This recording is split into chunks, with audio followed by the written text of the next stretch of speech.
Party ఫిరాయింపుల నిరోధక చట్టం ఉన్నది అని తెలిసి కూడా మరి వారు ఈ రకంగా పార్టీ మారడం అనేది సరైనది కాదు. మరి చట్టం ప్రకారం వీరిద్దరు సభ్యత్వాలు కూడా రద్దు కావాల్సి ఉన్నది. దాని కొరకు బీఆర్ఎస్ పార్టీ నుంచి మేము స్పీకర్ గారికి పిటిషన్ ఇవ్వడం కొరకు మేము నిర్ణయించి ప్రయత్నం చేస్తూ ఉన్నాం. నిన్న స్పీకర్ గారు స్వయంగా నాతో మాట్లాడి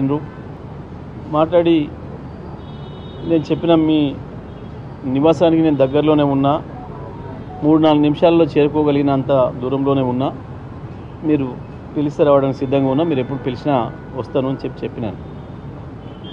అయితే వారు నేను ఇప్పుడు చూసి చెప్తా మీకు సమయం ఈరోజు సాయంత్రం అవుతుందా రేపు ఉదయం అవుతుందా అనేది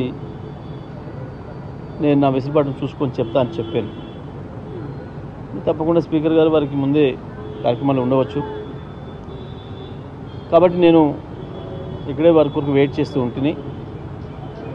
నేను రాత్రి 8 గంటల వరకు కూడా ఇక్కడ నిరీక్షణ చేసి వారి ఓఎస్డీకి వారి ప్రయత్నం చేస్తే స్పీకర్ గారు దొరకలేదు, వారి ఓఎస్డీకి చెప్పి మరి ఇట్లా స్పీకర్ గారు మాట్లాడి వారు స్వయంగా సమయం ఇస్తా అని చెప్పాను. నాకు ఇంకా ఏం చెప్పలేదు. మరి రాత్రి అయింది, కనీసం మరి రేపు ఉదయమైనా ఏ సమయం ఇస్తారో ఒకసారి తెలుసుకొని చెప్పండి అని చెప్పడం జరిగింది. మళ్ళీ ఈరోజు ఉదయం నుంచి కూడా నేను ప్రయత్నం చేస్తూనే ఉన్నా.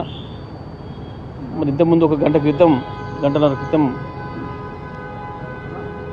వారి ఓఎస్డీ గారు మాత్రం ఫోన్లో దొరికింది నాకు. దొరికి సార్ వికారాబాద్కి వచ్చిండ్రు, ఇక్కడ ఏదో కార్యక్రమాల్లో పాల్గొంటున్నారు అనే మాట చెప్పింది.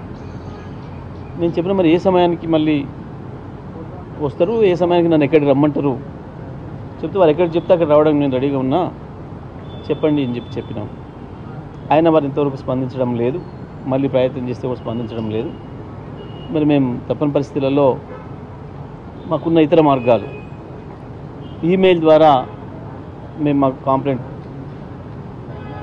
పిటిషన్స్ను పంపడం జరిగింది.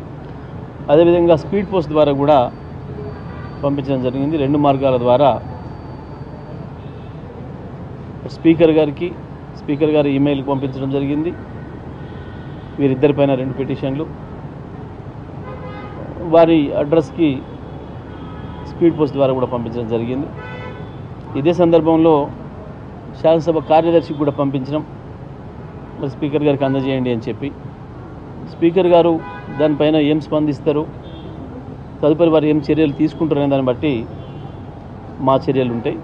తప్పకుండా చట్టపరంగా న్యాయపరంగా మాకున్న అన్ని అవకాశాలను వినియోగిస్తాం. వారు ఇద్దరు కూడా వారి సభ్యత్వాలు శాసనసభ సభ్యత్వాలు రద్దు చేయించడానికి మేము అన్ని రకాల ప్రయత్నం చేస్తాం, చేయించి తీరుతాం.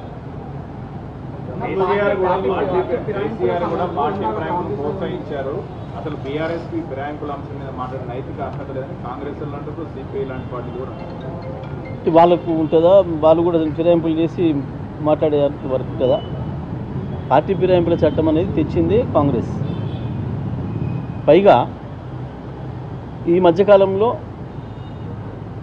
పార్లమెంట్ సాధారణ ఎన్నికల కంటే ముందు కాంగ్రెస్ పార్టీ, భారత జాతీయ కాంగ్రెస్ పార్టీ వారి మేనిఫెస్టోలో చాలా క్లియర్గా చెప్పింది, ఈ పార్టీ ఫిరాయింపులు అనేది ఏదైతే ఉన్నాయో ఇది మంచిది కాదు, ఇది మంచి సంప్రదాయాన్ని నెలకొల్పడం లేదు, దీన్ని మనం పూర్తిగా వ్యతిరేకిస్తూ ఉన్నాం. పార్టీగా